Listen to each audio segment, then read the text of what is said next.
नमस्कार दोस्तों। रसिया और यूक्रेन युद्ध को आज 30 दिन हो रहे हैं, लेकिन अब तक इसका कोई परिणाम नहीं निकला है।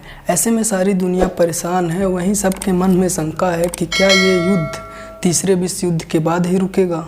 युद्ध के इतने दिन होने के बाद भी जहां रूस अभी तक यूक्रेन को झुका नहीं पाया, वहीं अब शायद यूक्रेन को भी समझ आ रहा है कि उसकी मदद ना तो अमेरिका करेगा और ना ही नाटो संगठन। वहीं मीडिया रिपोर्ट्स की माने तो रूस के 1,25,000 सैनिक यूक्रेन में तैनात हैं और परिस्थिति इतनी ज़्यादा गंभीर है कि रूस और नाटो में किसी भी वक्त युद्ध हो सकता है और अगर ऐसा हुआ तो ये तीसरे विश्व युद्ध की शुरुआत होगी। सवाल ये है कि रूस आखिर चाहता क्या है। पश्चिमी देशों से यूक्रेन अपने रिश्ते सुधारने की कोशिश कर रहा है बहुत सालों से, और रूस को ये बात पसंद नहीं आ रही। रूस नहीं चाहता कि पश्चिमी देशों से यूक्रेन के अच्छे संबंध हो या वो नाटो का सदस्य बने। अमेरिका और ब्रिटेन के साथ 30 अन्य देश इस संगठन के सदस्य हैं। नाटो का सदस्य होना मतलब अगर कोई तीसरा देश नाटो के किसी भी सदस्य देश पर हमला करता है तो सारे नाटो सदस्य मिलकर उस देश पर हमला कर देंगे। रूस ने साफ तौर पर कहा है कि अगर नाटो सदस्य यूक्रेन की मदद करते हैं तो इसका अंजाम सभी को भुगतना होगा। तो आइए समझते हैं कि आखिर रूस क्यों नहीं चाहता कि यूक्रेन नाटो का सदस्य बने।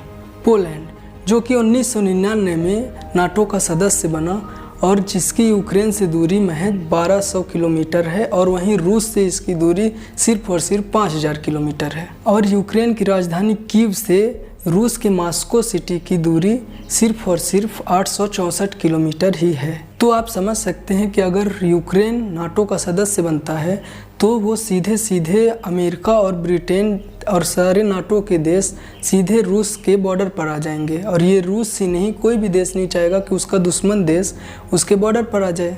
इसकी सबसे बड़ी वजह रूस और अमेरिका की दुश्मनी है। ऐसे में हम ये भी नहीं कह सकते कि रूस जो यूक्रेन के साथ कर रहा है वो गलत है। यूक्रेन के पब्लिक अपना घर परिवार अपनी जान गंवा रही है, उसे देखकर ये भी नहीं कह सकते कि रूस जो यूक्रेन के साथ कर रहा है वो सही है।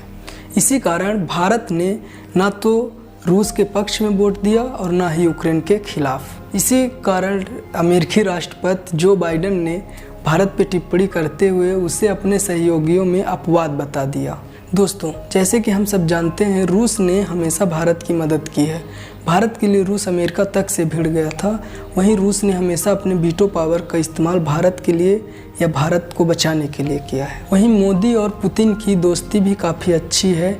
ऐसे में भारत ने सही निर्णय लिया और वो रूस के खिलाफ नहीं गया। जहाँ पूरे दुनिया में डर का माहौल है, वहीं भारत एक विश्व शक्ति बनकर उभर के सामने आया है। ये हमारे देश की अच्छी राजनीति और कूटनीति का ही प्रदर्शन है। तो वहीं ताज़ा रिपोर्ट्स की माने तो रूस ने खुले तौर पर कहा है कि अगर उसके अस्तित्व पर खतरा आया तो वो परमाणु हथियार का भी इस्तेमाल करेगा। तो आप सब कमेंट में ज़रूर बताएं कि रूस यूक्रेन युद्ध में आप सब क्या सोचते हैं। जय हिंद दोस्तों।